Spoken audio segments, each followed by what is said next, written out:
SSC ফিজিক্সে তোমাদের সবাইকে স্বাগত জানাচ্ছি। এসএসসি ফিজিক্সের প্রথম অধ্যায়টা ছিল আমাদের ভৌত রাশি ও পরিমাপ। আমরা এই অধ্যায়টা শুরু না করে শুরু করব গতি অধ্যায়। কিন্তু ভৌত রাশি ও পরিমাপ অধ্যায়ের যে সামান্য জিনিসগুলো আমাদের প্রয়োজন পড়বে, যে বেসিকগুলো আমাদের প্রয়োজন পড়বে গতি অধ্যায়টা পড়ার জন্য এবং সামনের অধ্যায়গুলো পড়ার জন্য, সেই সকল বিষয় নিয়ে আমরা সামান্য আলোচনা করব এবং বিশদ আলোচনা এই অধ্যায়টা সম্বন্ধে পরবর্তীতে আসবে।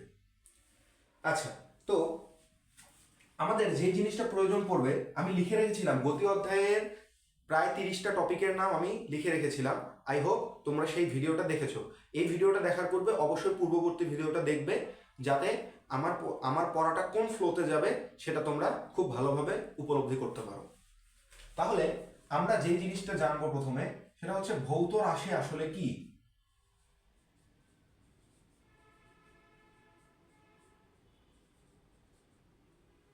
ভৌত রাশি, ভৌত রাশির যদি আমরা সংজ্ঞাটা আসলে লিখতে চাই, সেটা হচ্ছে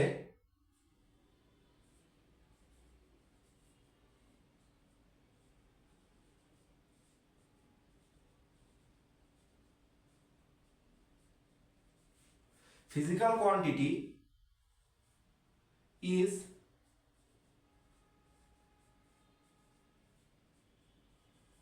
a property of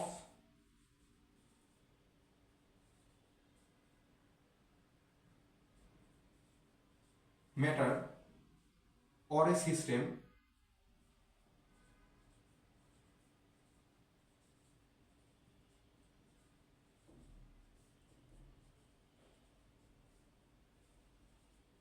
that can be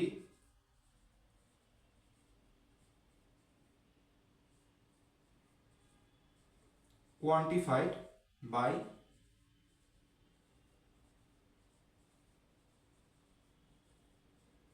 measurement. কি বোঝাচ্ছে? ভৌত রাশির ইংলিশ টার্মটাই হচ্ছে ফিজিক্যাল কোয়ান্টিটি। ফিজিক্যাল কোয়ান্টিটি বা ভৌত রাশি, এটা হচ্ছে পদার্থের বা বস্তুর এমন একটি ধর্ম যেটা পরিমাপের মাধ্যমে সংখ্যা মানের দ্বারা উপস্থাপন করা যায়, প্রকাশ করা যায়। আই হোপ তোমরা জিনিসটা বুঝতে পেরেছো।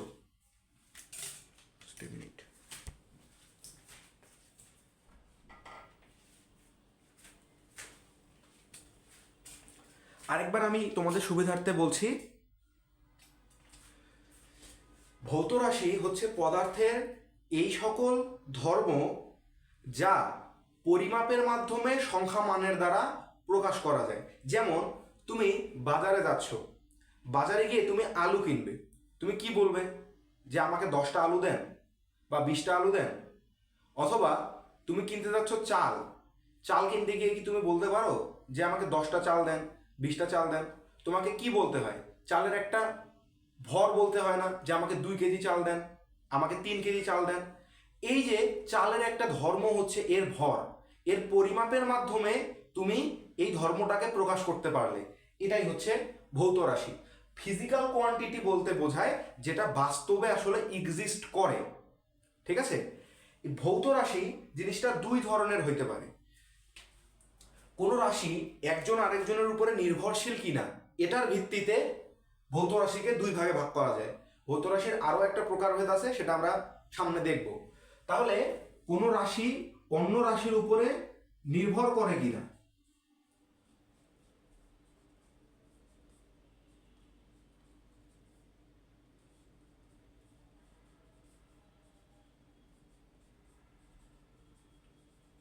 অন্য রাশির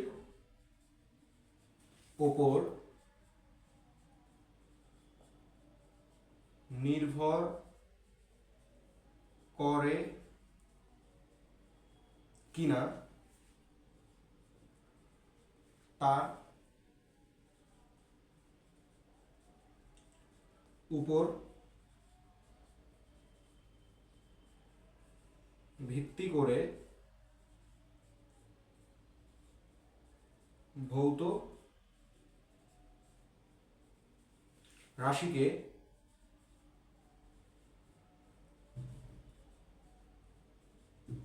দুই ভাগে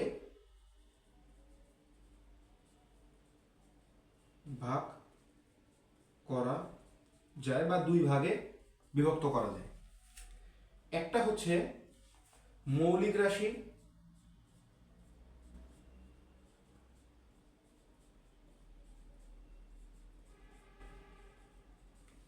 মৌলিক রাশি, দ্বিতীয়টা হচ্ছে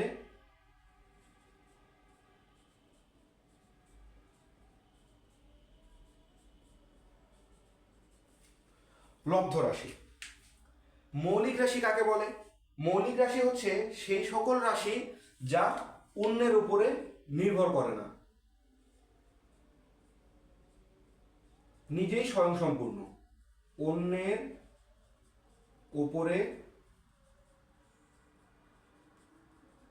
নির্ভর করে না।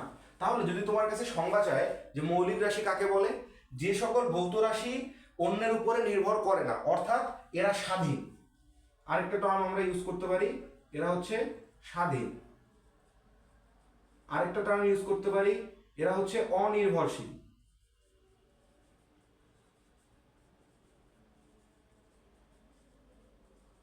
অনির্ভরশীল তারাই হচ্ছে মৌলিক রাশি। আর যৌগিক রাশি কারা হবে?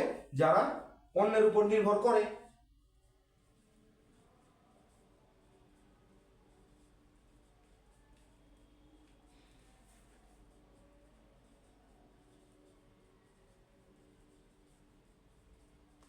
ব্যাপারটা কেমন?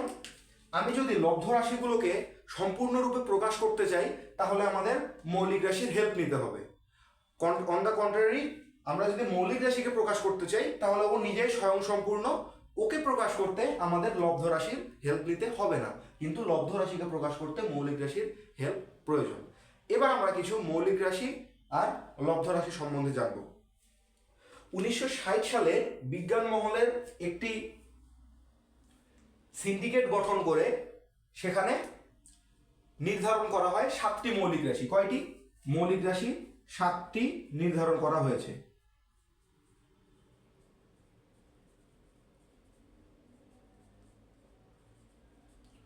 মৌলিক রাশি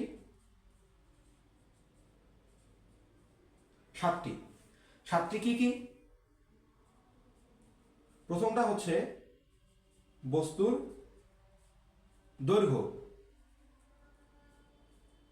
দ্বিতীয়টা হচ্ছে ভর, তৃতীয়টা হচ্ছে সময়,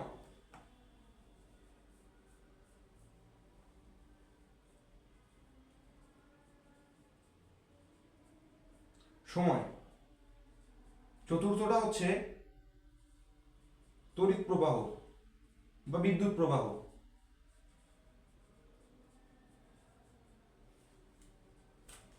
পঞ্চমটা হচ্ছে দীপন তীব্রতা, অথবা দীপন তীব্রতাকে তোমরা ঔজ্জ্বল্য হিসেবেও বিবেচনা করতে পারো। এগুলো যখন ভৌত রাশি অধ্যায়টা পড়াবো তখন ডিসকাস করব।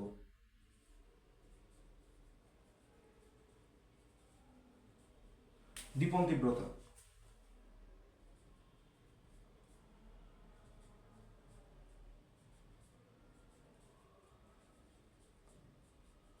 পদার্থের পরিমাণ, আর 7 নম্বরটা হচ্ছে তাপমাত্রা।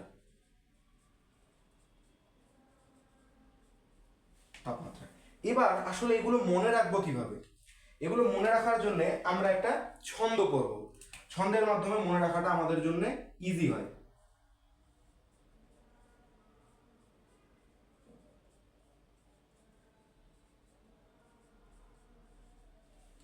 মৌলিক রাশি 7টি মনে রাখার ছন্দ।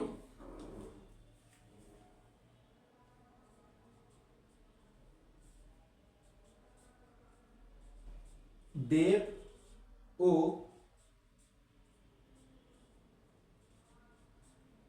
দীপা তার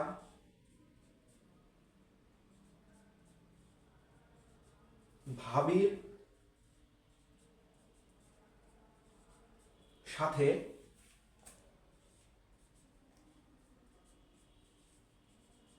তাঁতির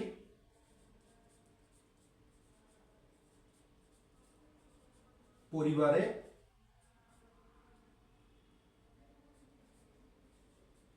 গেল। দেব ও দীপা তার ভাবির সাথে তাঁতির পরিবারে গেল। এই ছন্দ থেকে আমরা মনে রাখবো কিভাবে একটু দেখি। দেব থেকে মনে রাখবে দৈর্ঘ্য। দেব থেকে কি মনে রাখবে? দৈর্ঘ্য। এই যে দেখো দেব, এখানে একটা ওই যুক্ত করে দাও, তাহলে সেটা হয়ে যাবে দৈর্ঘ্য। দীপাতে মনে রাখবে দীপন তীব্রতা। তারতে মনে রাখবে তাপমাত্রা।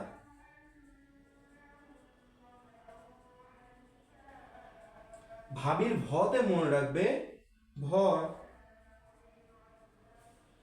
সাথে থেকে মনে রাখবে সময়। তাঁতিতে মনে রাখবে তড়িৎ প্রবাহ।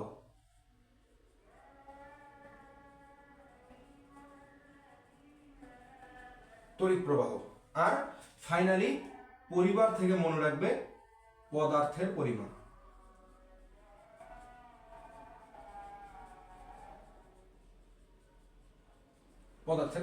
আই হোপ লেখাগুলো বোঝা যাচ্ছে।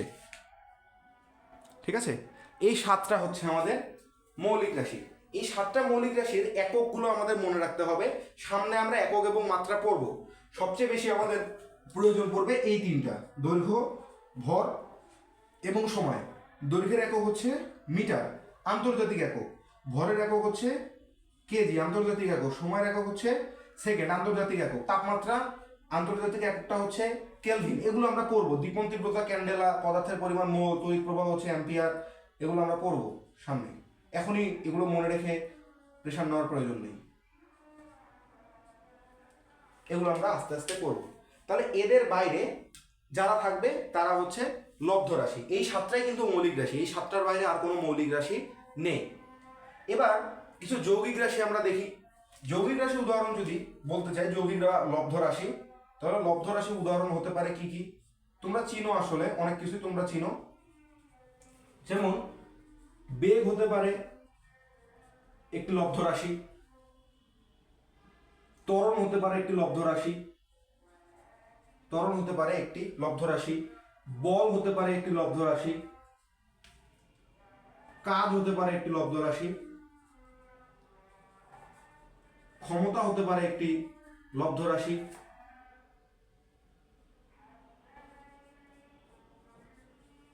ঘনত্ব হতে পারে একটি লব্ধ রাশি, ইত্যাদি অনেক কিছু হতে পারে লব্ধ রাশি।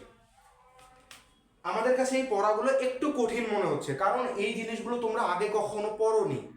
যখন তুমি একটি পড়া প্রথমবার দেখবে তখন তোমার কাছে কঠিন মনে হওয়াটাই স্বাভাবিক। কিন্তু যখন আস্তে আস্তে এই টপিকটা তুমি অন্য কারো কাছে আরেকবার জাস্ট চোখে দেখবে, অথবা আমার এই ভিডিওটা দ্বিতীয়বার তুমি দেখবে, অবশ্যই এটা তোমার কাছে সহজ মনে হতে বাধ্য। ফিজিক্সের ক্ষেত্রে আমি যেই কথাটা বলবো সেটা হচ্ছে, আমি যতক্ষণ তোমাকে বই রিডিং পড়তে না বলি তুমি ততক্ষণ বই রিডিংয়ে হাত দিও না। আমি যেই ফ্লোতে পড়াবো, আমার ফ্লোটা আমিই বলে দিব যে কখন তুমি বই পড়বা। আপাতত এই গতি চ্যাপ্টারটা আমি কমপ্লিট করার আগে তোমাদের বই না ধরলেও চলবে। আমি শুধু এক জায়গায় গিয়ে বলবো যে তোমরা এখন একটু বইটা দেখো, তোমরা শুধু তখন দেখবা। কারণ বইয়ের ফ্লোয়ের সাথে আমার ফ্লো মিলবে না। আমার ফ্লোটা তোমাদের জন্য সবচেয়ে এফিসিয়েন্ট ওয়েতে কিভাবে কমপ্লিট করা যায় এই অধ্যায়টা, সেটা আমি রেখেছি।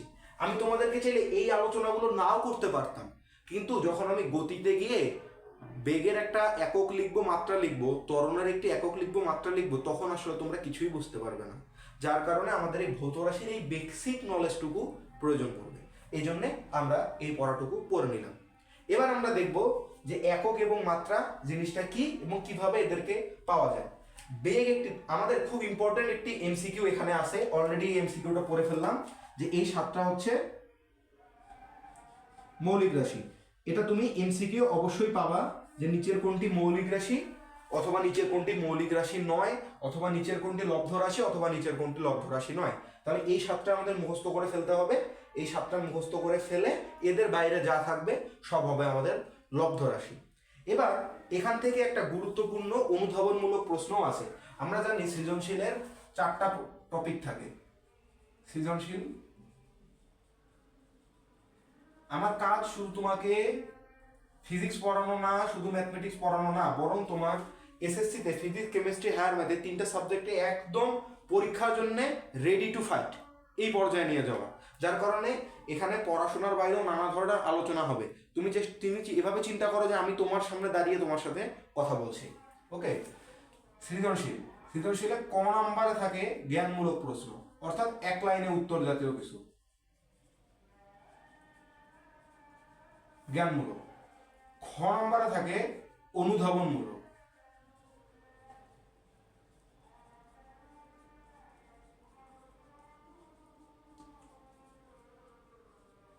এরপরে থাকে প্রয়োগ, তারপরে থাকে উচ্চতর দক্ষতা।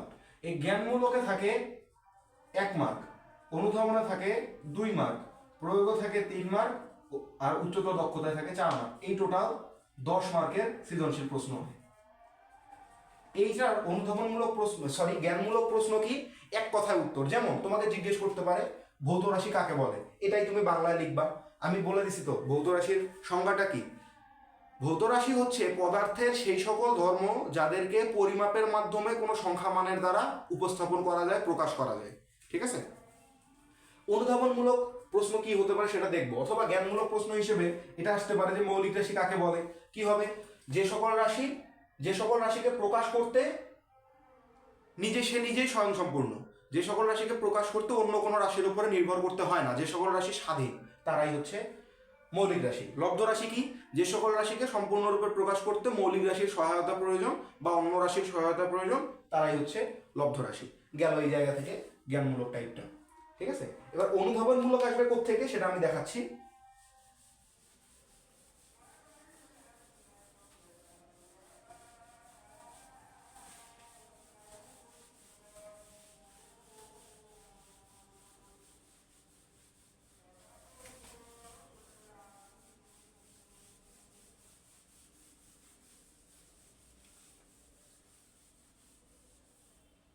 আমরা একটু পড়াশোনা করবো এখন লব্ধ রাশি নিয়ে।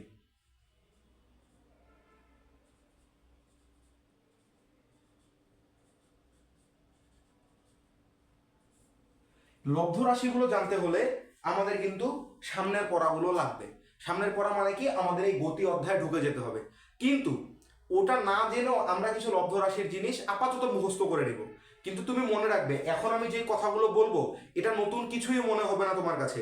জাস্ট গতি অধ্যায়ে পাবে তুমি এসব জিনিস, তার পরের অধ্যায়ে, ইমিডিয়েট পরের অধ্যায় হচ্ছে বল অধ্যায়ে পাবে এসব জিনিস, তারপরে কাজে পাবে এসব জিনিস। এইসব জিনিসগুলো আমি যা যা লিখবো সেগুলো তুমি পেয়ে যাবে। যেমন আমি একটা কথা লিখবো যে বেগ ইকুয়াল টু সরণ ভাগ সময়। এটা একটা সংজ্ঞা। এই সংজ্ঞাটা আমরা গতি অধ্যায়টা যখনই শুরু করব তখনই বলে ফেলবো। আপাতত তুমি বিশ্বাস করে নাও বেগ জিনিসটাই এটা। তোমার কাছে আমি রিকোয়েস্ট করছি, আপাতত তুমি এটা বিশ্বাস করে নাও। আপাতত এটা তুমি বিশ্বাস করো যে বেগ জিনিসটা এইটাই।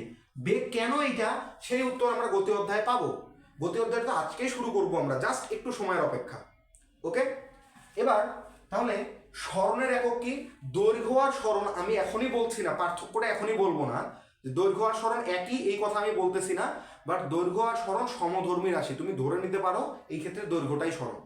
ঠিক আছে, আপাতত, কারণ আমি যেহেতু এখনো গতি অধ্যায় শুরু করিনি, শুরু করলে তখন আমরা এইসব বিষয় নিয়ে খুব ক্লিয়ার থাকবো।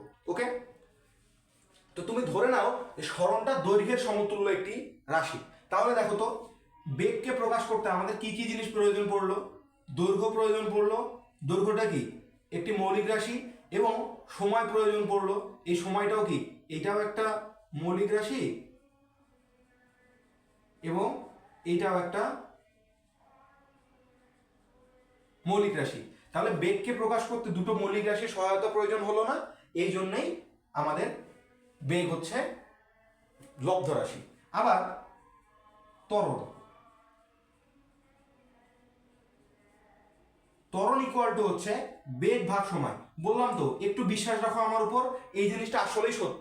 তোমার যখন গতি অধ্যয়নটা জাস্ট শুরু করব, আমি প্রথম ক্লাসে এই সকল জিনিসগুলো সব বুঝাই দেবো, বাট একটু আমাকে সময় দিতে হবে। আপাতত তুমি এটা বিশ্বাস করে নাও যে ত্বরণের সংজ্ঞা এইটাই, যে বেগ ডিভাইডেড বাই সময়। তাহলে এই বেগ মানে আবার কি ছিল আমাদের কাছে বলো দেখি? বেগ মানে আমাদের কাছে এটা ছিল না সরণ ভাগ সময়,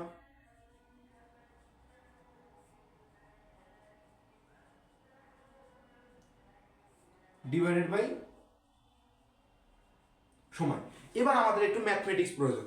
ম্যাথমেটিক্সটা কি দেখো তো, একটা ভগ্নাংশ যদি আমি এভাবে লিখি A by B divided by C by D, ঠিক আছে? তাহলে কি হয় বলো দেখি আমাকে?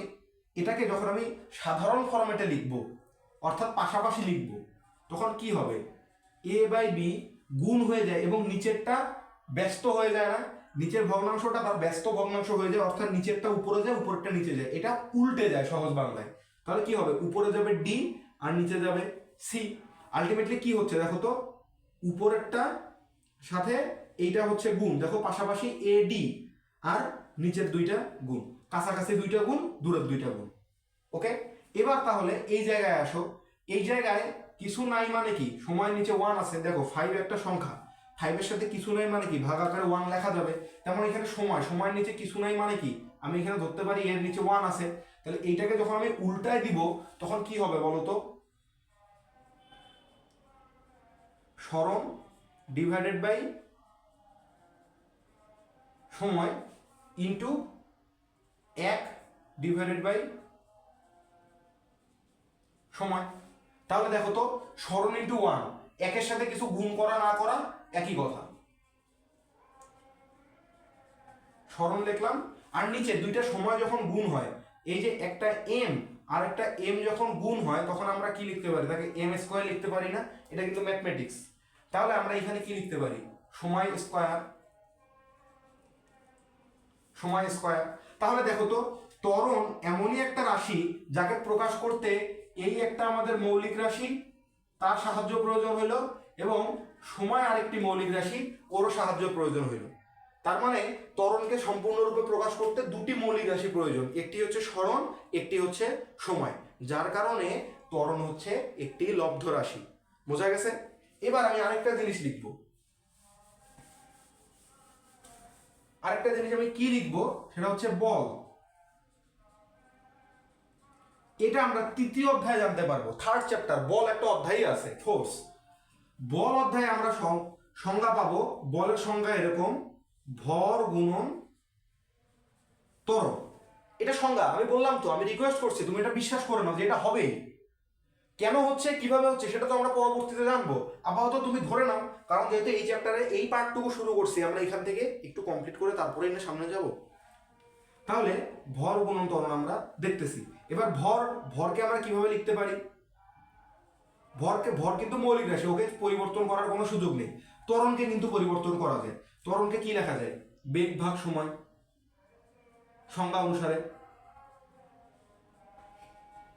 আবার বেগকে কি লেখা যায়?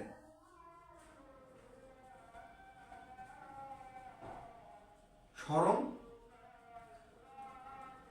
ভাগ সময় ডিভাইডেড বাই সময়। এরপরে আমরা দেখলাম ঠিক সেম ক্যালকুলেশনটা এখানে হবে। তাহলে এখানে কি হবে? ভর গুণন সরণ ডিভাইডেড বাই সময় গুণন সময়। তাহলে আলটিমেটলি দেখো, এখানে আবার হয়ে যাচ্ছে না এরকম: ভর গুণন সরণ ডিভাইডেড বাই সময় স্কয়ার। তাহলে বলকে প্রকাশ করতে আমাদের তিনটি মৌলিক রাশি প্রয়োজন পড়লো: ভর, সরণ এবং সময়। তোমার মনে প্রশ্ন আসতে পারে, সরণকে কেন মৌলিক রাশি বলতেছি? বললাম তো, তুমি দৈর্ঘ্যের সাথে তুলনা করো, দৈর্ঘ্য মৌলিক রাশি, ওর সমতুল্যই হচ্ছে সরণ, এটাও মৌলিক রাশি হবে। তাহলে ভর, সরণ, সময়ের মাধ্যমে প্রকাশ করা গেল বলকে, যার কারণে বল হচ্ছে আমাদের একটি লব্ধ রাশি। আমি যে ক্যালকুলেশনটা দেখালাম, ঠিক এক্স্যাক্ট এই ক্যালকুলেশনটাই তোমাকে পরীক্ষায় দেখাতে হবে। যদি বলে যে দেখাও যে বল একটি মৌলিক রাশি, বল একটি লব্ধ রাশি, প্রমাণ করো যে বল একটি লব্ধ রাশি। তাহলে তুমি কি করবা, আমরা জানি বল ইকুয়াল টু ভর গুণন ত্বরণ ইকুয়াল টু ভর ইন্টু বেগ ভাগ সময় ইকুয়াল টু ভর গুণন সরণ ভাগ সময় ডিভাইডেড বাই সময় ইকুয়াল টু ভর গুণন সরণ ডিভাইডেড বাই সময় ইন্টু সময় বা ভর গুণন সরণ ডিভাইডেড বাই সময় স্কয়ার। তারপরে লাইনে লিখবা যেহেতু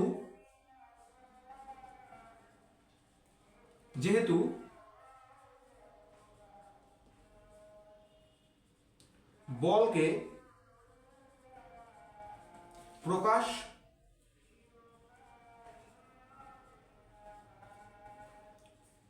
করার জন্য তিনটি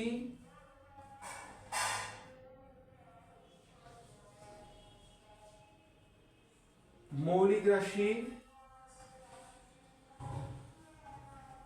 প্রয়োজন, তাই বল একটি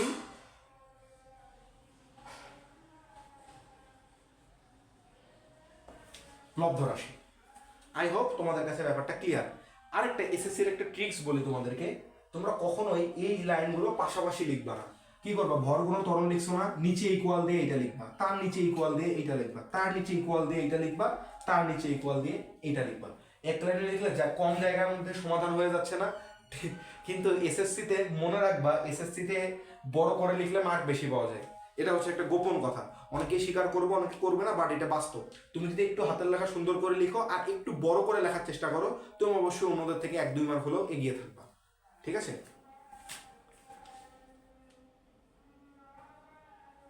এরপরে আসি আমি একক আর মাত্রা নিয়ে। এর বাইরে আরো অনেক কিছু আছে, যেমন আমি তোমাকে বলতে পারি, ওগুলো পরে লিখতেছি, কাজ টাজ এইসব পরে।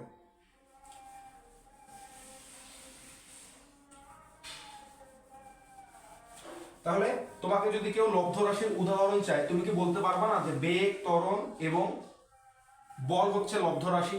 আরো অনেকগুলো তো লিখছিলাম লাল কালি দিয়ে নিচে, মনে পড়ে?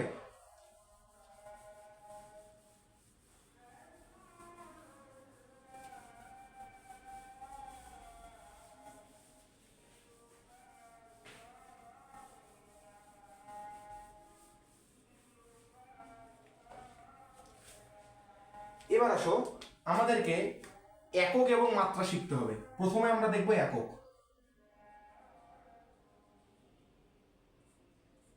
একক জিনিসটা কি? একক জিনিসটা হচ্ছে তুমি যখন কোনো কিছুকে প্রকাশ করবা, তখন তার সাথে যে এক্সটেনশনটা তোমাকে বলে দিতে হয়, যেটা না বললে তুমি এক্সাক্ট পরিমাণটা বোঝাইতে পারবা না। কি বললাম? যে রাশিটা না বললে তুমি এক্সাক্ট পরিমাণ বোঝাইতে পারবা না আরেকজনকে, সেটাই হচ্ছে তার একক। যেমন তুমি চাল কিনতে গিয়ে যদি বলো আমাকে 5 চাল দেন, 5 চাল দেন, 5 চাল দেন, তোমার দোকানদার কিন্তু কিছুই বুঝবে না, তাই না? তোমাকে কি বলতে হবে? হয় আমাকে 5 গ্রাম চাল দেন, না হলে 50 গ্রাম চাল দেন, না হলে 100 গ্রাম চাল দেন, অথবা 5 কেজি চাল দেন। তুমি কলম কিনতে গেছো, কলম কিনতে গিয়ে তোমাকে কি বলতে হবে? আমাকে 5টা কলম দেন, তাই না? তারপর তুমি যদি পানি কিনতে যাও, পানি কিনতে গিয়ে তোমাকে বলতে হবে কি? আমাকে 5 লিটার পানি দেন।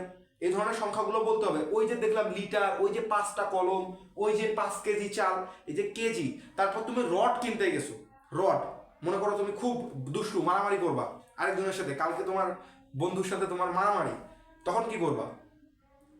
তখন তোমাকে রড কিনতে হবে এত বড় বড়। তুমি কি বলবা বাজারে গিয়ে? আমাকে 1 রড দেন, 1 রড দেন, 1 রড দেন। বললে কি কাজ হবে? না। তোমাকে কি বলতে হবে? আমাকে 1 মিটার দৈর্ঘ্যের একটা রড দেন। তুমি স্কেল কিনতে যাবা, স্কেল কিনতে গিয়ে যদি বলো যে আমাকে 30 স্কেল দেন, 30 স্কেল দেন, 30 স্কেল দেন, কোনো কাজ হবে? হবে না। তোমাকে কি বলতে হবে? যে আমাকে 30 সেন্টিমিটারের একটা স্কেল দেন। এগুলো বলতে হবে। এই যে দেখতেছি সেন্টিমিটার, মিটার, কেজি, 5টা কলম, এই টাইপের জিনিসগুলোই হচ্ছে আমাদের একক। অর্থাৎ কোনো জিনিসকে প্রকাশ করতে গেলে আমাদের একটা একক প্রয়োজন পড়ে। ওকে? এই একক জিনিসটা 3 ধরনের হইতে পারে।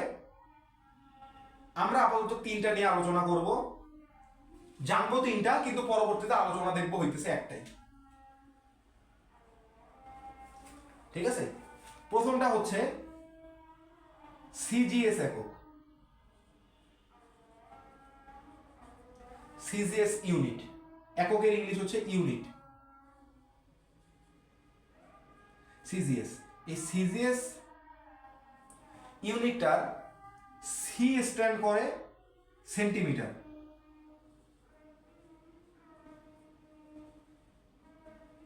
সেন্টিমিটারের জন্য, জি স্ট্যান্ড করে গ্রামের জন্য, এবং এস স্ট্যান্ড করে সেকেন্ডের জন্য। তাহলে এখন তুমি আমাকে বলো সেন্টিমিটার, গ্রাম আর সেকেন্ড এই তিনটার প্রথম অক্ষর দিয়ে আমাদের তৈরি হয়ে গেল না সিজিএস ইউনিট, তাই তো নাকি? এবার সেন্টিমিটার কার একক হইতে পারে বলো তো? দৈর্ঘ্যের একক। তাহলে তোমাকে যদি কেউ বলে যে সিজিএস এককে দৈর্ঘ্যের একক কি, সিজিএস এককে দৈর্ঘ্যের একক সিজিএস পদ্ধতিতে, এটা হচ্ছে পদ্ধতি, বা এটা অনেকে এইভাবে বলে যে সিজিএস একক। সিজিএস হচ্ছে পদ্ধতি, আমরা তিনটা পদ্ধতি জানবো। তাহলে সিজিএস পদ্ধতিতে দৈর্ঘ্যের একক হচ্ছে সেন্টিমিটার।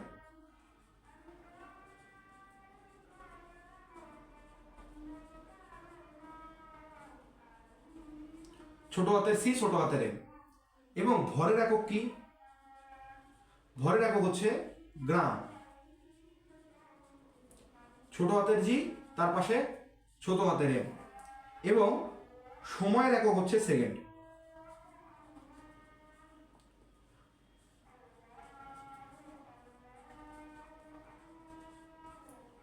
সেকেন্ডকে ছোট হাতের এস দিয়ে প্রকাশ করা হয়, ঠিক আছে? এককগুলো স্মল লেটারেই হয়। আরেকটা পদ্ধতি আছে, সেটা হচ্ছে এফপিএস। এফপিএস এইটা একটা পদ্ধতি।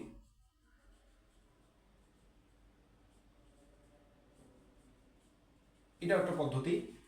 এফ স্ট্যান্ড করে ফুটের জন্য, ইংলিশে বলে ফিট, বাংলায় বলে ফুট।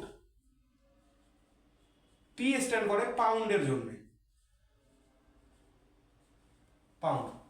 আর এস স্ট্যান্ড করে সেকেন্ডের জন্য, সেকেন্ড। তিনটার প্রথম অক্ষর দিয়ে তৈরি হয়ে গেছে এফপিএস পদ্ধতি। তাহলে এই ক্ষেত্রে দৈর্ঘ্যের এককটা কি হবে? দৈর্ঘ্যের এককটা হচ্ছে ফুট, সংক্ষেপে বলা হয় এফটি, ছোট হাতের এফ, ছোট হাতের টি। ভরের একক কি? ভরের একক হচ্ছে পাউন্ড। এই পাউন্ড এককটা তোমরা পরিচিত না এটার সাথে, কিন্তু ছোটবেলায় যখন বার্থডে কেক কিনতে যাইতা তখন কি বলতো, আমাকে 2 পাউন্ডের কেক দেন। বাড়িতে যখন 1 পাউন্ডের কেক আনতো তখন তো তোমার মাথা গরম হয়ে যাইতো, বলতে কি 3-4 পাউন্ডের কেক লাগবে, ছোট পাউন্ডের কেক দিয়ে তো কোনো লাভ নাই। তো ওই যে বলতো পাউন্ড, কেকের পাউন্ড, ওই পাউন্ডই হচ্ছে এই ভরের একক পাউন্ড। তার মানে এটা ভর একক ছিল, এটা সাইজ ছিল না কিন্তু, ঠিক আছে? তাহলে পাউন্ড, এই পাউন্ড হচ্ছে ভরের একক। একে প্রকাশ করা হয় এলবি দিয়ে। কি বললাম? এলবি, ছোট হাতের এল, এটা কিন্তু ছোট হাতের এল, তারপরে ছোট হাতের বি, এরপরে আছে সময়।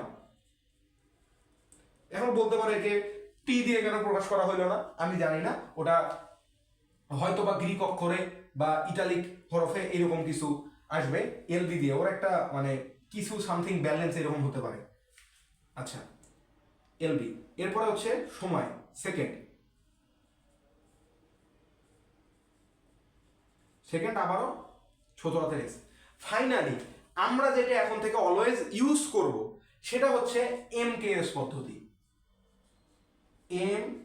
এমকেএস পদ্ধতি, একে ইন্টারন্যাশনাল স্ট্যান্ডার্ড ইউনিট বলা হয়, যার কারণে এসআই এককও বলা হয়, ইন্টারন্যাশনাল স্ট্যান্ডার্ড বা আন্তর্জাতিক।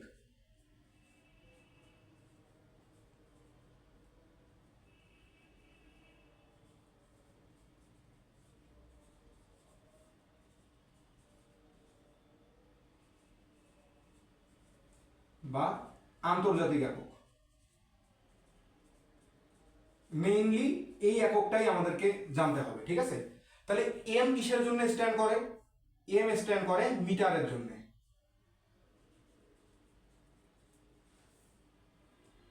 কে স্ট্যান্ড করে কিলোগ্রামের জন্য, কিলোগ্রাম। এবং এস স্ট্যান্ড করে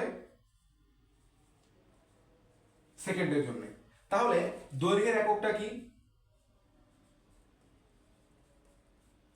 দৈর্ঘ্যের এককটা হচ্ছে মিটার, ছোট হাতের এম দিয়ে প্রকাশ করা হয়। ভরের একক কি? ভরের একক হচ্ছে কিলোগ্রাম।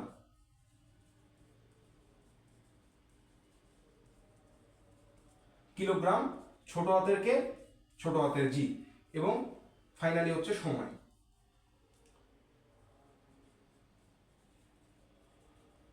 সময়ের এককটা কি? সেকেন্ড। সময় কিন্তু দেখো তিনটাতেই সময় একই ইউনিটে প্রকাশ করা হচ্ছে, সেকেন্ড দিয়ে। ওকে, তাহলে আমাদের ম্যাক্সিমাম টাইমে মনে রাখতে হবে এইটাই আমাদের বেশিরভাগ সময় আসবে। কখনো কখনো এই জিনিস দুইটা আসতে পারে, দেওয়া থাকলো তোমাকে গ্রাম থেকে কিলোগ্রামে যেতে হবে, অথবা কখনো দেওয়া থাকলে সেন্টিমিটার থেকে মিটারে যেতে হবে। এককের কনভার্সনগুলো পরে শিখবো আমরা। আপাতত এই তিনটা আমরা দেখে রাখতেছি। ওকে, এমকেএস পদ্ধতিতে দৈর্ঘ্যের একক কি? মিটার। এমকেএস পদ্ধতিতে ভরের একক কি? কিলোগ্রাম। এমকেএস পদ্ধতিতে সময়ের একক কি? সেকেন্ড। জিনিসগুলো খুব কঠিন মনে হচ্ছে, বাট আলটিমেটলি মনে হবে না। এই জিনিসগুলো তোমরা একটু ছবি তুলে নিবা, ঠিক আছে? এই জিনিসগুলো পরবর্তীতে আর দেখবা কঠিন মনে হচ্ছে না কিন্তু তোমাদের কাছে, যেহেতু প্রথম এই জন্য কঠিন মনে হচ্ছে। আর আমি তো বলছি আমি একটু কঠিন তোমার কাছে মনে হইলেও আমি একদম বেসিক থেকে যাব, যাতে তোমার আলটিমেটলি পরবর্তীতে গিয়ে কোনো ঝামেলা না হয়। এইসব জিনিস না জেনে গেলে দেখবা পরীক্ষার আগে, তোমাদের যখন অর্ধবার্ষিক পরীক্ষা হবে তার আগে দেখবা আরে এত বড় সিলেবাস, এইসব জিনিস নতুন লাগতেছে। তোমার লেভেলটা আমি পার করে আসছি, আমি জানি কোনটা তোমার লাগবে। তো অনেকেই ফাঁকিবাজি করে এসএসসির কন্টেন্ট ছোট দিয়ে তোমাদের মন জোগাইতে সহজ জিনিস পড়ায়। কারণ তোমরা চাওই সহজ জিনিস, তোমাদেরকে কঠিন জিনিস দেখাইলেই তোমরা বেজার হবা। এই জন্যই মানুষ অডিয়েন্স বজায় রাখতে কঠিন জিনিস পড়ায় না। কিন্তু আলটিমেটলি যে কঠিন জিনিস পরীক্ষায় আসবে না এমন কিন্তু না। দিন দিন কম্পিটিশন বাড়ছে, দিন দিন প্রশ্ন কঠিন হচ্ছে, তোমাকে কঠিন জিনিসও জানতে হবে। এই জিনিস তোমাকে না পড়িয়ে চলে যাওয়াটা তোমার জন্য ক্ষতি। আমার অডিয়েন্স 2000 জনের প্রয়োজন নেই, আমার অডিয়েন্স 10,000 জনের দরকার নেই, 1000 জনের দরকার নেই, 500 জনের দরকার নেই। আমার অডিয়েন্স যদি 2 জনও হয়, 2 জনও যদি আমার এই ভিডিও দেখে, আমি চাই ওই 2 জনই যেন লাইফে শাইন করে।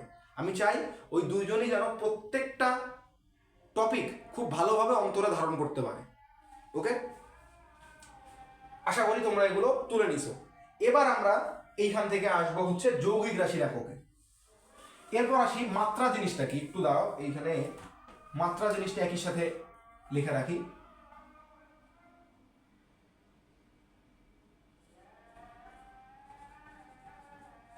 এটা একটু লিখে দেই, দৈর্ঘ্য কি ছিল?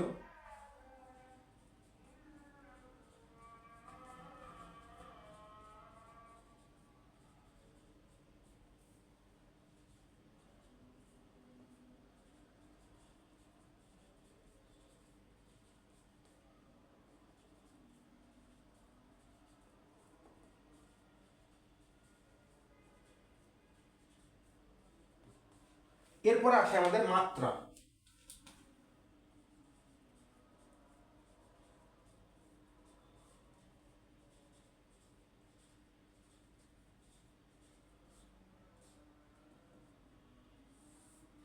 তিনটা জিনিসের মাত্রাই আমাদের মনে রাখতে হবে। একটা জিনিস দেখো, একক অলওয়েজ কিন্তু ছোট হাতে হচ্ছিল, একক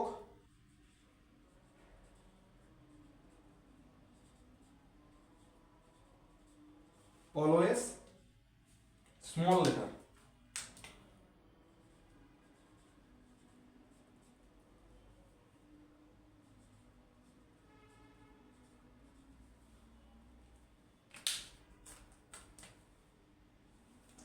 আর মাত্রা হবে আমাদের ক্যাপিটাল লেটার।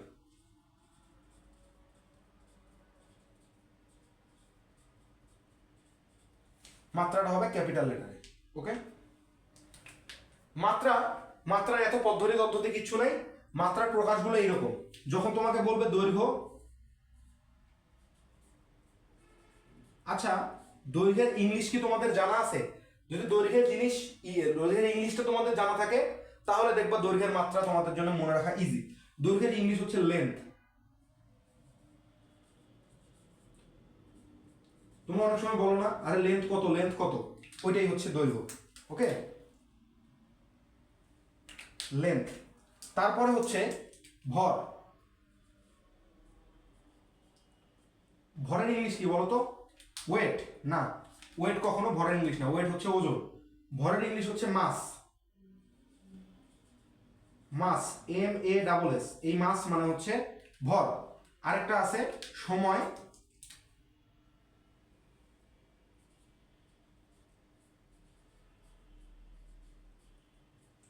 সময়ের ইংলিশ কি? সময়ের ইংলিশ না জানলে কিন্তু মাইল হবে। সময়ের ইংলিশ হচ্ছে টাইম। ঠিক আছে, এই যে দেখলা তিনটার ইংলিশ ট্রান্সলেশন, এই ট্রান্সলেশনের প্রথম অক্ষরটাই হচ্ছে তাদের মাত্রা। প্রথম অক্ষর কি? লেন্থের এল, মাসের বড় হাতের এম এবং টাইমের বড় হাতের টি।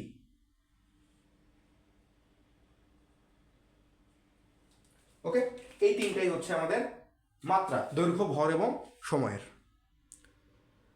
আশা করি এটা বুঝতে কারো সমস্যা নেই। এবার আমরা দেখব যে আমরা বিভিন্ন জিনিসের মাত্রা এবং একক কিভাবে নির্ণয় করতে পারি। খুব সহজ একটা উদাহরণ দেই, খুবই সহজ একটা উদাহরণ। তোমাকে যদি আমি এমন বলি,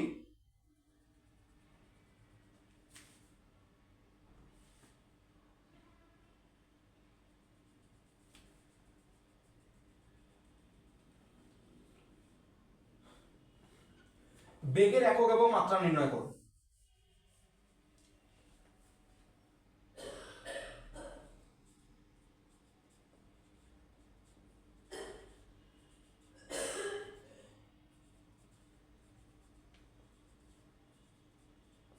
বেগের একক এবং মাত্রা, তার রাশিটা কি? আমাদের বেগ। এই বেগ মানে আমরা কি জানি?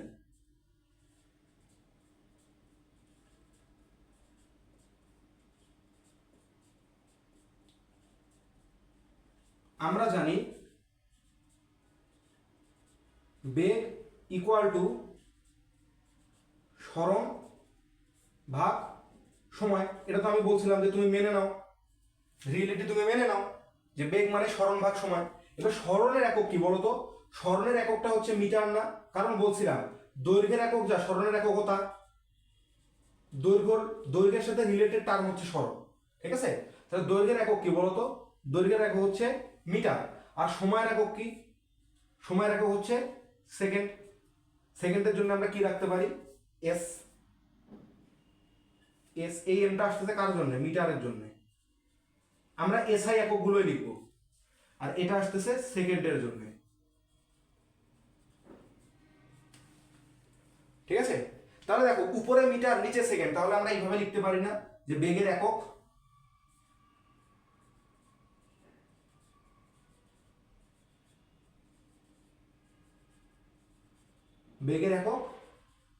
Metre divided by second.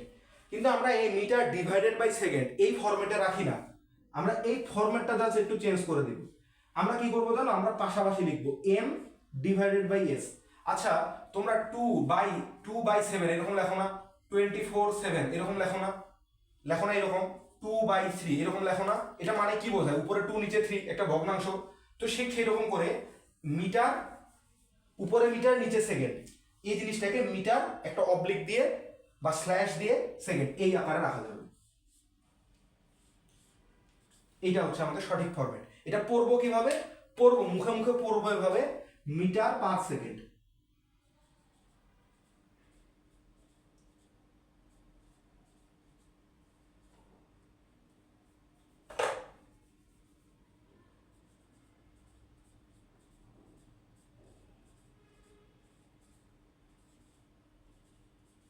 মুখে মুখে পড়বো মিটার পার সেকেন্ড। এইটাকে আরেকটা ফরম্যাটে লেখা যায়, ওই ফরম্যাটটা দেখাই একটু। আচ্ছা, আমাকে একটা জিনিস বলো তো, যখন x square divided by x করতা, তুমি কি করতা বলো দেখি? একটা এক্স কেটে দিতা। কেন কাটা যাইতো বলো তো? এইটাকে এক্স স্কোয়ার ইন্টু, এই যে দেখো এক্স এর পাওয়ার 1, এইটাকে এক্স এর পাওয়ার -1 হিসেবে উপরে রাখা যাইতো না? আরো সহজে বলি, এখানে 1/2 আছে, এই 1/2 কে 2 টু দি পাওয়ার -1 বলা যাইতো? এটা কিন্তু গণিত, এটা আমাদেরকে বুঝতে হবে। নিচে পাওয়ার যত থাকবে উপরে গিয়ে সেটা মাইনাস হয়ে যায়। যেমন এখানে যদি হইতো 1/x², এটাকে এরকম করে লেখা যেত না? 1/x টু দি পাওয়ার -2, যাবে না? যাবে তো নাকি? এইখানেও দেখো মিটার পার সেকেন্ড, সেকেন্ডের মাত্রা কত? 1 না? তাহলে এটাকে আমি পাশাপাশি লিখতে চাইলে এইভাবে লিখতে পারি না? এম লিখলাম, তার পাশে এস লিখলাম, তার পাশে লিখলাম -1, কারণ নিচে এর মাত্রাটা কিছু নাই মানে 1 আছে মাত্রায়। এস এর মাথার উপরে কিছু নাই মানে এখানে 1 আছে, আর নিচের 1টা উপরে গেলে হবে -1। ওকে, ভিডিওটা বুঝতে অসুবিধা হলে আরেকবার কষ্ট করে দেখতে হবে, আমি শিওরলি বলতে পারি তুমি বুঝবা, জাস্ট একটু ধৈর্য ধরতে হবে। ওকে, এইবার আমাদের যাইতে হবে কোথায়, একক থেকে যাইতে হবে মাত্রায়। এবার মাত্রাটা তুমি কিন্তু সহজেই বলতে পারো, দৈর্ঘ্যের মাত্রা কত, দৈর্ঘ্যের মাত্রা হচ্ছে এল, আর সেকেন্ডের মাত্রা হচ্ছে, সময়ের মাত্রা হচ্ছে টাইম। তাহলে এইভাবে লেখা যাবে না, L divided by T, divided by T কে আমরা একত্র করে লিখবো বেগের মাত্রা, মাত্রা জিনিসটা হবে এল ডিভাইডেড বাই টি না, এই ডিভাইডেড বাই টিটা আমরা নিচে লিখবো না, পাশাপাশিও স্ল্যাশ দিয়ে লিখবো না, স্ল্যাশ দিয়ে লিখবো না কিন্তু বলে দিলাম, এবার স্ল্যাশ দিয়ে লেখা যাবে না, মাত্রা স্ল্যাশ দিয়ে লেখা যায় না, এটা লেখা যাবে না, মাত্রা লিখতে হবে L T minus one, L T to the power minus one. এই জিনিসের দুইটাই ভ্যালিড, এইটাও যেমন সত্য এইটাও সত্য, কিন্তু এইখানে এই জিনিসটা সত্য না, এইভাবে লিখতে হবে এল ডিভাইডেড বাই টি, ওটা তো আরোই সত্য না, এরকম করে যে লিখবা এল বাই টি, এটা আরো বেশি করে সত্য না, এটাও সত্য না, এটাও সত্য না, এটা সত্য, এটা কারেক্ট, ঠিক আছে, এইটা লেখা যাবে, এইটা কারেক্ট অ্যাকুরেট। এটা আরেকটা সহজ পদ্ধতি আছে একক থেকে মাত্রায় যাওয়ার, দেখাচ্ছি, এটা আমি মুছে দিই, একটা তোমরা চাইলে একটা ছবি তুলে নিতে পারো এটার।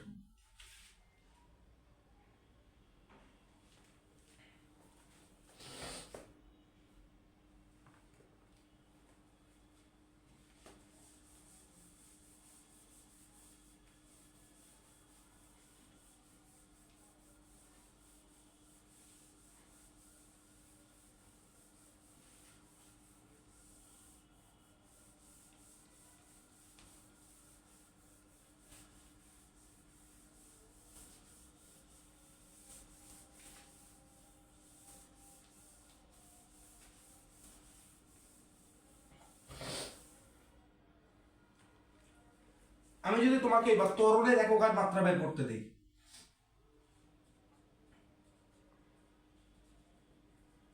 ত্বরণ কি লিখবা, আমরা জানি ত্বরণ ইকুয়াল টু কি,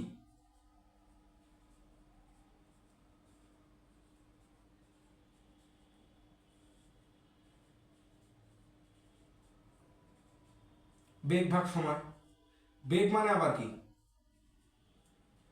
সরণ ভাগ সময় ডিভাইডেড বাই সময়। এটাকে আমি বলছিলাম এরকম করে লেখা যাবে, সময় স্কয়ার আর উপরে থাকবে সরণ। এবার খেয়াল করো, সরণের একক কি বলতো, দৈর্ঘ্যের এককটাই সরণের একক মিটার, সময়ের একক কি সেকেন্ড। এবার দেখো সময়ের উপরে স্কয়ার আছে, তাই ত্বরণের এককটা এরকম হবে না, মিটার উপরে আর নিচে এই যে সরণ তার উপরে স্কয়ার, ঠিক তো নাকি? তাহলে এইটাকে আসলে লেখা যাবে ত্বরণের একক এরকম,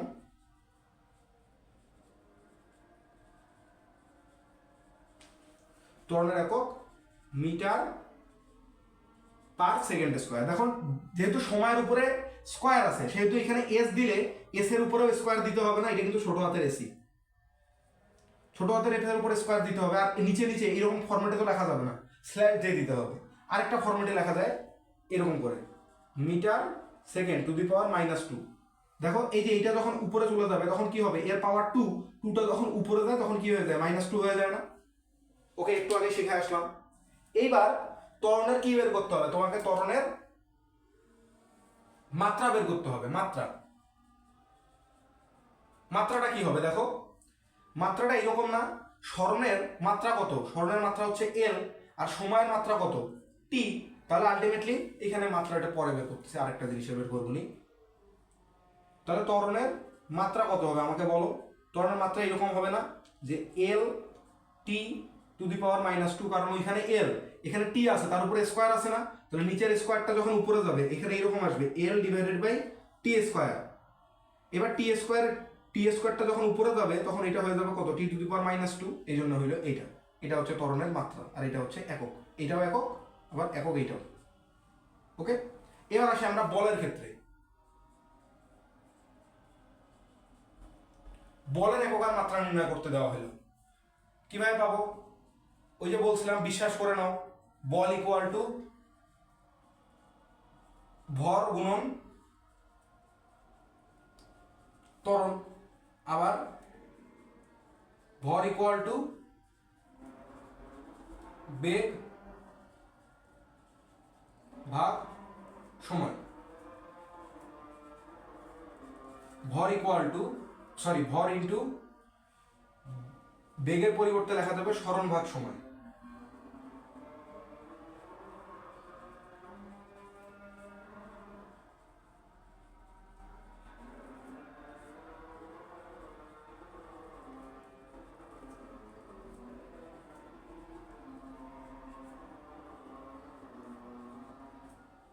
সরণ ডিভাইডেড বাই এখানে লেখা যাবে সময় স্কয়ার, সময় স্কয়ার। এবার তাহলে এইরকম লেখা যায় না, ভর গুণন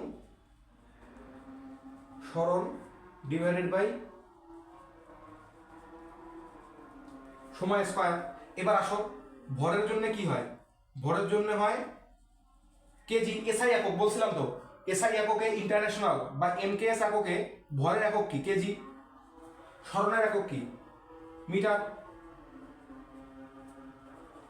আর সময়ের একক কি? সেকেন্ড। তাহলে তিনটা যখন কম্বাইন করবা এরকম আসবে না, কেজি তার পাশে এম, একটু ফাঁকা দিলে দিতে পারো, নাও পারো, বাট এইরকম করে কেজির উপরে আবার লাগাই দিও না একদম। কেজি এম ডিভাইডেড বাই সেকেন্ডের উপরে দেখো পাওয়ার 2 আছে, পাওয়ার 2 দিয়ে দিলাম। তো এই ফর্মেটে তো রাখা যাবে না, এই জন্য আমরা কি লিখবো? এককটা হচ্ছে KG metre per second square. এইভাবে মিটার কেজি মিটারটা এক পাশে সাথে লিখবো, সাথে একটা স্ল্যাশ দিব, পাশে লিখবো এস স্কয়ার। অথবা এরকম করে লিখতে পারো, কেজি মিটার, এটা যাই বলো না কেন, মিটার পার সেকেন্ড স্কয়ার, এইটার কথাটাও মিটার পার সেকেন্ড স্কয়ার, কথার মধ্যে কোনো পার্থক্য নাই, জাস্ট লেখাটা দুইটা ফরম্যাট। আবার তুমি যদি এইটার মাত্রায় আসতে চাও, তাহলে মাত্রাটা কি হবে দেখো তো। মাত্রার ক্ষেত্রে সরণের মাত্রা কি হবে? এল। সময়ের মাত্রা কি হবে? টি। আর ভরের মাত্রা কি হবে? এম, তাই না? এগুলো মাত্রার জন্য।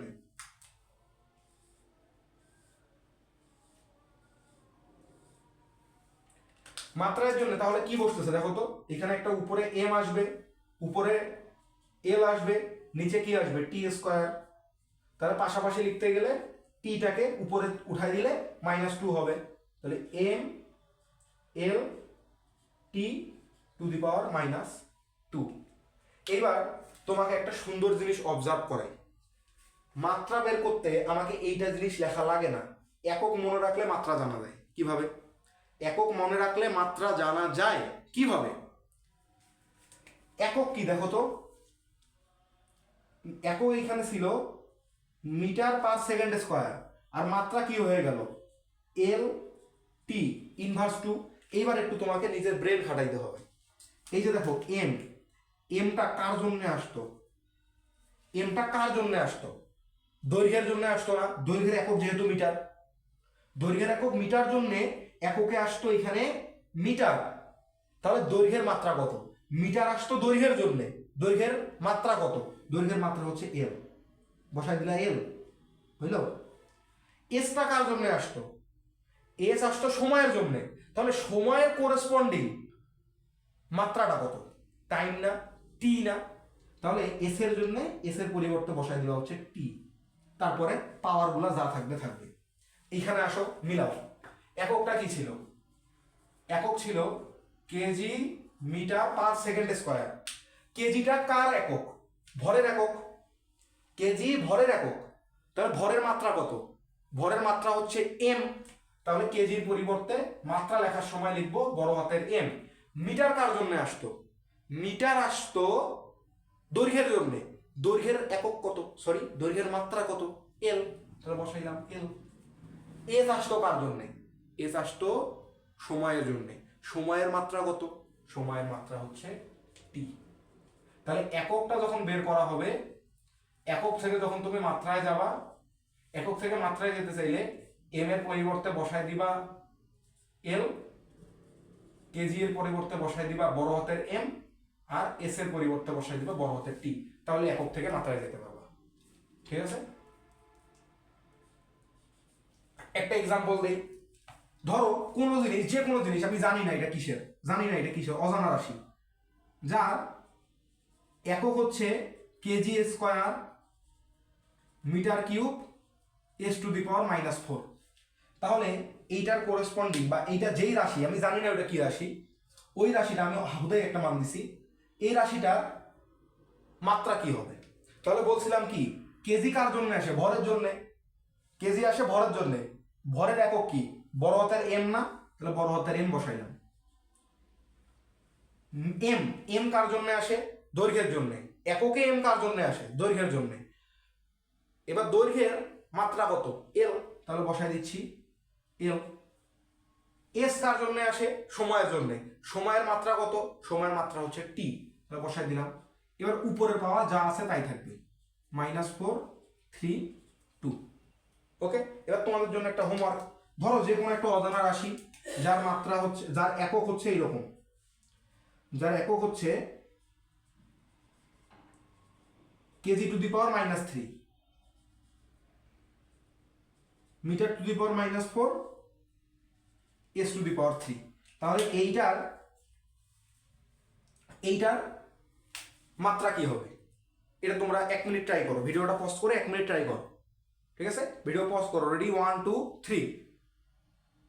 ওকে, ট্রাই করা শেষ, এবার উত্তরটা মিলায় নাও। কেজি কার জন্য আসে? ভরের জন্য। ভরের করেসপন্ডিং মাত্রা কত? এম। এম কার জন্য আসে? দৈর্ঘ্যের জন্য। এম এর পরিবর্তে বসাইতে বলছি কি? এল। ওই যে দেখো, এম এর পরিবর্তে বসাইতে বলছি মাত্রার জন্য এল। এস এর পরিবর্তে, এস কার জন্য আসে? টাইমের জন্য। টাইমের মাত্রা কি? টি, তাহলে বসাইলা টি। পাওয়ার যা ছিল তাই, M to the power -3, L to the power -4, S to the power 3। Okay, এবার যদি তোমাকে আমি বলি যে একটা জিনিসের মাত্রা এইরকম, M cube L to the power -3 T to the power 2, তাহলে এটার একক কি হবে? এটার একক কি হবে? এককটা এইরকম দেখো, এম কার জন্য আসে? এম আসে হচ্ছে ভরের জন্য, মাত্রায়। এটা কিন্তু মাত্রা, বোঝাই যাচ্ছে, বড় হাতের দেওয়া থাকলে মাত্রা। মাত্রায় এম আসে ভরের জন্য, ভরের একক কি? কেজি, তাহলে এখানে বসাইলাম কেজি। এল আসে কার জন্য? দৈর্ঘ্যের জন্য, তাহলে দৈর্ঘ্যের একক কি? মিটার, তাহলে এখানে বসাইলাম মিটার। টি আসে কার জন্য? সময়ের জন্য। সময়ের মাত্রা কত? সরি, সময়ের মাত্রা তো টি, সময়ের একক কত? সেকেন্ড, তাহলে এস ছোট হাতের এস বসাই দিলাম। এবার উপরের পাওয়ার যা ছিল তাই থাকবে, এটা 3, এটা -3, এটা 2। আই হোপ এখন ক্লিয়ার। তাহলে শুধু এককটা বের করে নিবা, যে কোনো রাশি থাকুক একক বের করে নিবা। এবার আরেকটা রাশি দেখে এরকম, আই হোপ তোমরা এটা বুঝতে পারছো। বুঝতে পারলে আমি মুছে দিব।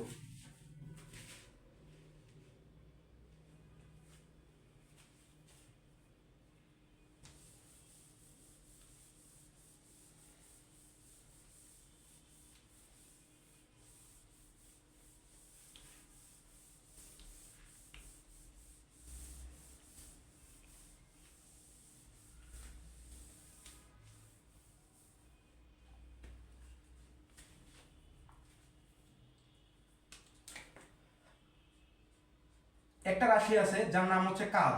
এটা হচ্ছে বলের ইমিডিয়েট পরের অধ্যায়, বলের পরের অধ্যায় অর্থাৎ চতুর্থ অধ্যায় হচ্ছে কাজ। তাহলে কাজের একক আর মাত্রা,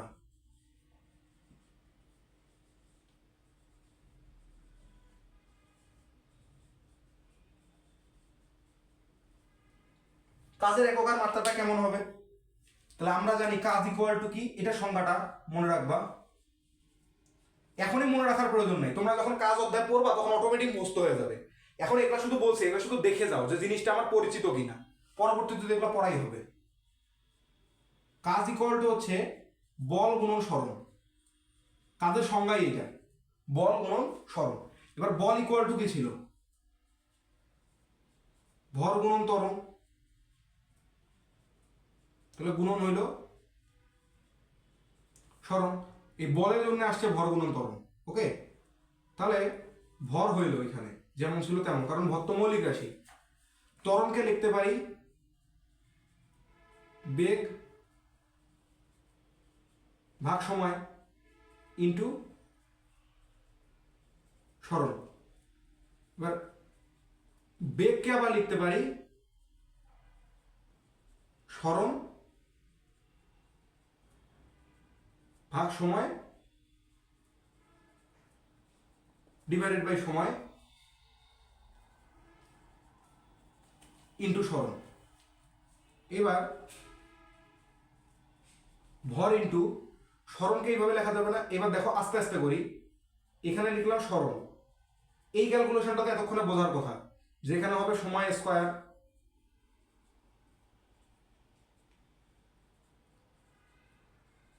ইন্টু সরণ। এবার এই সরণটা উপরে গুণ হবে।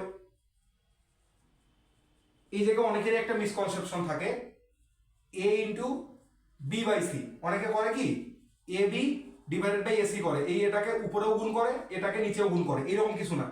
AC A B by BC হইলে এ তো কাটাই যাবে, তাহলে বি বাই সি হবে শুধু, তাই না? তো এটা তো হয় না বাস্তবে, শুধু সংখ্যার সামনে গুণ থাকলে উপরে গুণ হয়, অর্থাৎ এটা ইকুয়াল টু লিখতে হবে এ বি বাই সি। ওকে,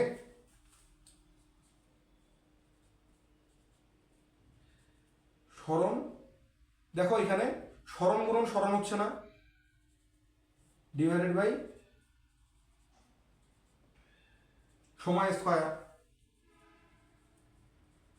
ভর লিখলাম, সরণ গুণন সরণ, দুইটা সরণ গুণ করলে কি আসবে? সরণ স্কয়ার আসবে, সরণ স্কয়ার ডিভাইডেড বাই সময় স্কয়ার। এবার আসো, তিনটাই মৌলিক রাশি না? তাহলে তোমাকে যদি দেখাই দেবো তো দেখাও যে কাজ একটি লব্ধ রাশি, তাহলে কি লিখতাম? যে কাজকে প্রকাশ করতে তিনটি মৌলিক রাশি ভর, সময় এবং সরণ প্রয়োজন, তাই কাজ একটি লব্ধ রাশি। ওকে, এবার তোমাকে যদি বলতো যে কাজের একক আর মাত্রা নির্ণয় করো, অর্থাৎ এই কোশ্চেনটাই, তাহলে কি করব আমি লিখবো যে ভরের একক কি? তোমরা টান দিবা না, তোমরা কিন্তু আমি যেরকম তোমাদেরকে বোঝাচ্ছি টান দিয়ে তোমরা তা করবো না, তোমরা লিখবা ভরের একক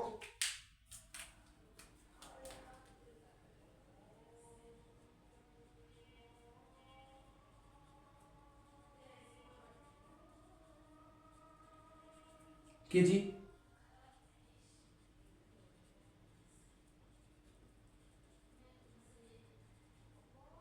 সরণের একক মিটার,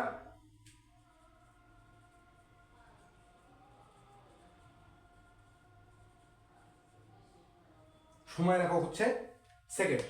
তাহলে আমরা এখান থেকে কনক্লুশনে কি যেতে পারি দেখো তো? অতএব কাজের একক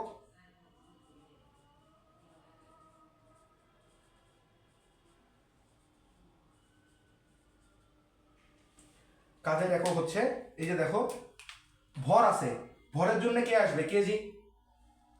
একটু ছোট করে এখানে লিখি কেজি। তারপরে সরণের জন্য কে আসবে? মিটার, মিটারের উপর স্কয়ার, তাহলে কেজি মিটারের উপর স্কয়ার। নিচে কি আসবে? সময়, তার উপরে স্কয়ার, তাহলে এস তার উপরে স্কয়ার। এবার এটা যখন উপরে যাবে তখন কি লেখা যাবে? এইভাবে KG metre square per second square, তাই না? অথবা এরকম লিখতে পারো KG metre square second to the power -2। আর কাজের মাত্রা কি হবে?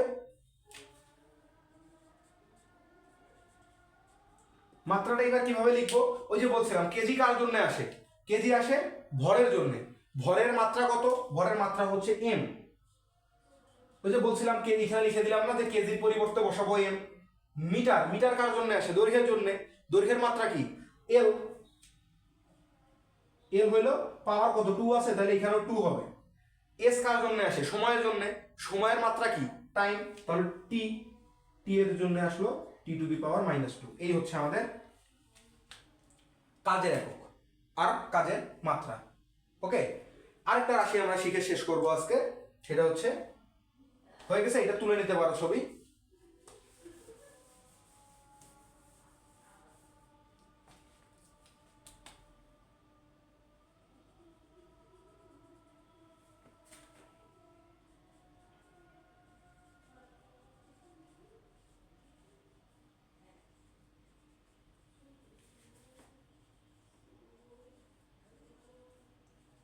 ক্ষমতায়ের একক ও মাত্রা, ঠিক আছে? তাহলে ক্ষমতা ইকুয়াল টু কি? এটা মনে রাখবা। মানে মনে রাখবা বলতে ওই যে বলতেছি ওই অধ্যায়ে গেলে শিখবো আমরা, যেহেতু এখন এই একক আর মাত্রা টপিকটা শুরু করছি, তোমাদেরকে বেসিক থেকে প্রো না বানায় আমি ছাড়বো না, এই আর কি। ক্ষমতা ইকুয়াল টু হচ্ছে কাজ ভাগ সময়। এটা ক্ষমতার সংজ্ঞা, কাজ ভাগ সময়। তাহলে এই কাজের জন্য যা যা করছো পুরো জিনিসটা এখানে করে আসতা, আমি জাস্ট এইটুকু স্কিপ করলাম। হ্যাঁ, পুরো জিনিসটা স্কিপ করে ডিভাইডেড বাই লিখলাম সময়। এই পুরো কাজটা এখানে করবা, মানে পুরো ঘটনাটা যা যা এখানে করছি এই জিনিসটা এখানে করবা। করার পরে তাহলে ফাইনাল লাইনে কি আসবে? ভর গুণন সরণ স্কয়ার বাই সময় স্কয়ার ডিভাইডেড বাই সময়। এবার দেখো নিচের সময়ের এই সময়টা আবার গুণ হয়ে যাবে, যেমন এখানে এই সময় আর এই সময় গুণ হচ্ছিল, তেমন এইবার আছে সময় স্কয়ার, এই সময় স্কয়ার আর এইটা গুণ হয়ে যাবে না এই জায়গার ক্ষেত্রে? গুণ হয়ে কি হবে? গুণ হয়ে হবে ভর গুণন সরণ স্কয়ার ডিভাইডেড বাই সময় কিউব। কারণ দুইটা সময় অলরেডি আছে, তার সাথে আরেকটা সময় গুণ হচ্ছে, সময় কিউব হবে না? যারা একটু দুর্বল তারা ভেঙে ভেঙে পুরোটা করবে, ঠিক আছে? তাহলে এবার ভরের জন্য কি লিখবো? তাহলে অতএব ক্ষমতার একক, এখন তো তোমরা প্রো হয়ে যাওয়ার কথা। ভরের জন্য রাখবো কাকে? কেজি। সরণের জন্য রাখবো কাকে? মিটার। পাওয়ার কত? 2 মিটার স্কয়ার। সময়ের জন্য রাখবো কাকে? সেকেন্ড। নিচে 3, নিচের 3টা উপরে চলে গেলে হয়ে যাবে -3। আশা করি সবাই বুঝতে পারছো। নিচে সময়ের উপরে আছে কিউ, তাহলে এসটা উপরে, নিচে আসবে কত? নিচে আসবে এস কিউ। এটা যখন উপরে উঠাবো তখন কি হবে? s⁻³ হবে না? এইবার মাত্রাটা কি হবে? কেজির জন্য বলছিলাম কি লিখবা? কেজির জন্য লিখবা এম, আর এমটা আসবে কি কার জন্য? দৈর্ঘ্যের জন্য। দৈর্ঘ্যের একক কি? এম, মিটার, আর মাত্রা কি? এল। তাহলে হয়ে গেল এল স্কয়ার। এস কার জন্য আসবে? সময়। সময়ের মাত্রা কত? টি, তাহলে টি লিখলাম ⁻³ ঠিক আছে? এই হলো আমাদের এককার মাত্রা। আরেকটা জিনিস আছে, সেটাকে তোমরা বলে, তোমাদের বইয়ে বলা হয় হচ্ছে মাত্রা সমীকরণ।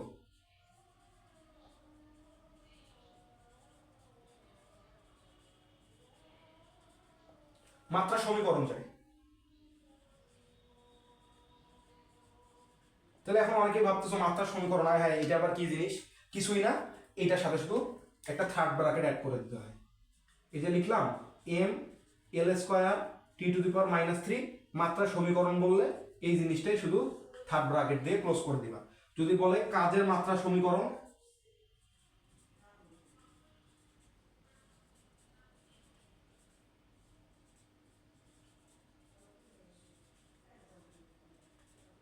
কাজের মাত্রা সমীকরণ, মাত্রা যা আছে সেটাই বসাবা। এম এল স্কয়ার t⁻² সাথে এই যে শুধু থার্ড ব্র্যাকেট। আজকের ভিডিওর টপিক আমাদের এখানেই শেষ। পরবর্তী সময়ে আমরা এক্স্যাক্ট যে গতির যে জিস পার্ট ওইখান থেকে আমরা শুরু করব, অর্থাৎ প্রকৃতপক্ষে গতি আমরা শুরু করব নেক্সট ভিডিও থেকে। আজকের এগুলো ছিল পুরো ভৌত রাশি ও পরিমাপ অধ্যায়ের টপিক। এরপরে আরো কিছু টপিক আছে, এটা প্রথম পোর্শন গেল, ম্যাক্সিমাম পোর্শনটাই গেছে, মেইন পোর্শনটাই গেছে। এরপরে যেগুলো আছে slide calliper, vernier constant, screw gauge, এগুলো আমাদের ছোট ছোট টপিক, এগুলো ফর্মুলা মেমোরাইজ করে আমরা পার করে যাব। ওকে, এই ছিল ভিডিওটা। তোমাদের কেমন লাগলো সেটা অবশ্যই কমেন্ট করে জানাবা। কোথাও যদি বুঝতে সমস্যা থাকে সেটা আমাকে জানাবা, খুব দ্রুত জানাবা, যাতে আমি নেক্সট ক্লাসেই এই টপিকটা আবার কভার করতে পারি, যেটা তোমরা বুঝতে পারবে না সেগুলো। নেক্সট ক্লাস থেকে আমরা কিন্তু আসলেই প্রকৃতপক্ষে গতিতে চলে যাব। ওকে, এককার মাত্রা নিয়ে তোমাদের কোনো সমস্যা থাকলে আমাকে কমেন্টে জানাও, আমি রিপ্লাই দেওয়ার চেষ্টা করবো, অথবা সেটার উপরে প্রবলেম সলভিং ভিডিও আনার চেষ্টা করব। সকলকে ধন্যবাদ।